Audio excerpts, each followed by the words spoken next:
Attention please. మీరు వంటల్లో రోజువారీ ఆహారంలో ఉప్పు ఎక్కువ వాడుతున్నారా? జాగ్రత్త పడండి. ఎందులోనూ అతి పనికిరాదు. ఉప్పు వాడకం విషయంలో ఇది 100కి 100 పాళ్ళు వర్తిస్తుంది.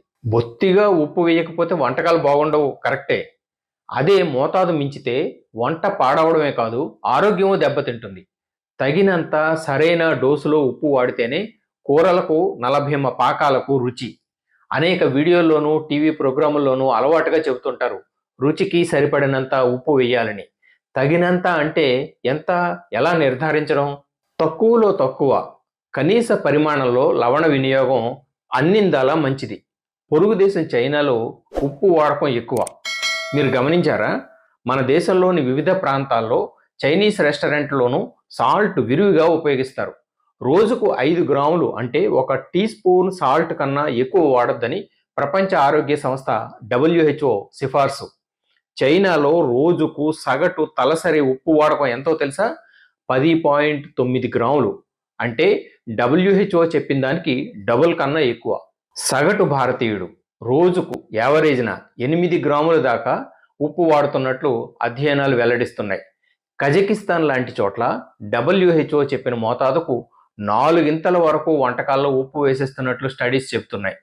హంగేరీ, చెక్ రిపబ్లిక్, స్లోవేనియా, రొమేనియా వంటి చోట్ల వంటలో సాల్ట్ ఓవర్డోసే.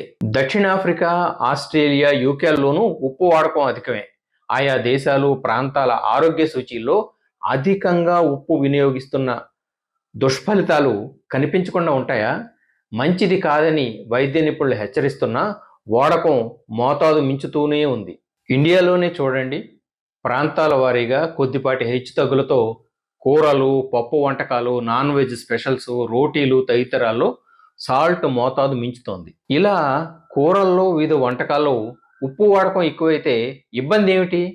ఏదో కొద్దిపాటి ఇబ్బంది కాదు, చాలా రిస్కులున్నాయి.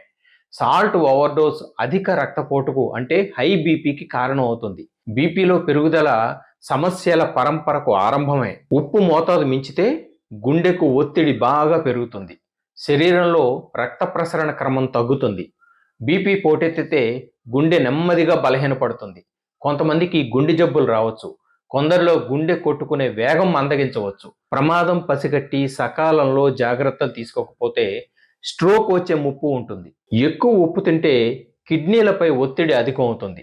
క్రమేపీ మూత్రపిండాల వ్యాధికి దారితీస్తుంది. ఉప్పు దట్టించిన వంటకాలు తరచూ తింటే కిడ్నీలపై నేరుగా ప్రభావం పడుతుంది. కిడ్నీలకు ఫిల్టర్ చేసే పని ఎక్కువ అవుతుంది. అందువల్ల అవి తొందరగా అలసిపోతాయి. పోను పోను కిడ్నీల పనితీరు తగ్గిపోతుంది. ఇంకా పొట్టలో అల్సర్లు వస్తాయి. జీర్ణకోశ సమస్యలు దాపురిస్తాయి. అధికంగా ఉప్పు వాడకం వల్ల యూరిన్లో కాల్షియం ఎక్కువగా పోతుంది. పర్యవసానంగా ఎముకలు గుల్లబారే వ్యాధి ఆస్టియోపోరోసిస్ కమ్ముకుంటుంది. అంటే ఎముకలు బలహీనపడతాయి. అవి గుల్లబారి ఎప్పుడైనా ఇట్టే పుట్టుక్కున విరిగిపోవచ్చు. ఇంత హానికరమైన ఉప్పును తెలిసి తెలిసి ఎందుకు విరివిగా వాడతామంటారా? వాడుతున్నారు, అదే మరి సమస్య. యువతరం లొట్టలు వేసుకుంటూ ఆరగించే పిజ్జాలలో సాల్ట్ అధికంగా వేస్తారు. ఒక పిజ్జా అనే ఉంది, చీజ్, సాస్, ప్రాసెస్డ్ మీట్, రోటీల తయారీకి వాడే పిండి, సూప్స్, రొయ్యలు లాంటి వంటకాలు, హామ్గా వ్యవహరించే పంది తొడ మాంసం, వీటన్నింటిలోనూ సోడియం ఎక్కువని డాక్టర్లు హెచ్చరిస్తున్నా వాడకం జోరెత్తుతూనే ఉంది. అలా సాల్ట్ ఎక్కువైన వంటకాల జాబితా విస్తరించే కొద్దీ ప్రధానంగా గుండె, కిడ్నీలు, మెదడు, ఎముకలపై దుష్ప్రభావం తప్పదు. శరీరంలో ఉప్పు స్థాయి అదుపులో లేకపోతే మెదడుపై ప్రభావం పడుతుంది. ఆలోచన శక్తి తగ్గుతుంది. నిద్రలేమి సమస్య ఏర్పడుతుంది. అలసట ఎక్కువ అవుతుంది. శరీరంలో ఉప్పు మోతాదు పెరిగితే కడుపు ఉబ్బరించినట్లుంటుంది. పేగుల్లోని ఆహారం సరిగ్గా జీర్ణం కాకపోవచ్చు. క్రమేపీ అది గ్యాస్ సమస్యకు దారి తీయవచ్చు. ఉప్పు శరీరంలో నీటిని నిలిపే లక్షణం కలిగి ఉంటుంది.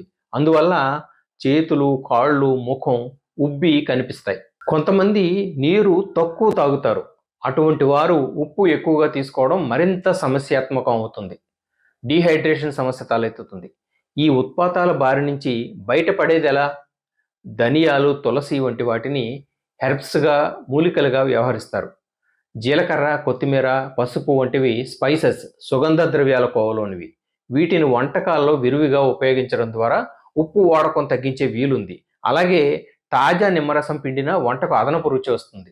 సాల్ట్ ఎక్కువ ఎందుకు వద్దంటున్నాం? అందులో సోడియం శాతం అధికమని. సోడియం తక్కువగా ఉండే పొటాషియం క్లోరైడ్ లేదా హిమాలయన్ పింక్ సాల్ట్ను మామూలు ఉప్పు బదులుగా వాడవచ్చునన్నది నిపుణుల సిఫార్సు. సాల్ట్ ఓవర్డోస్ వినియోగదారులు స్థూలకాయలు ఎక్కువ. ఒబెసిటీ బాధితుల జాబితాలో చేరిన వారు, ముఖ్యంగా యుక్త వయసులోని పిల్లలు, విద్యార్థులు అధికంగా ఉప్పు చేర్చి విక్రయించే స్నాక్స్, ప్యాకెట్ ఫుడ్ను తగ్గించడం మంచిది. హై బీపీ సమస్యతో ఇబ్బంది పడుతున్న వారందరూ ఉప్పును పూర్తిగా తగ్గించాలి. ఖచ్చితంగా నియంత్రణలో ఉండాలి. ఆరోగ్యానికి మించింది లేదు. ఆరోగ్యంగా ఉంటేనే ఏమైనా చేయగలం, సాధించగలం. తెలిసి ఉదాసీనంగా, నిర్లక్ష్యంగా వ్యవహరించి ఎక్కువ డోసులో ఉప్పు వాడకానికి అలవాటు పడి స్వీయ నియంత్రణను, ఆరోగ్య సంరక్షణను గాలికి వదిలేస్తే మీకు మీరే కొరివితో తలగోక్కున్నట్లే. మరో అంశంతో మళ్ళీ మీ ముందుకు వస్తాను. This is Balu Ekkal Devara signing off. నమస్తే.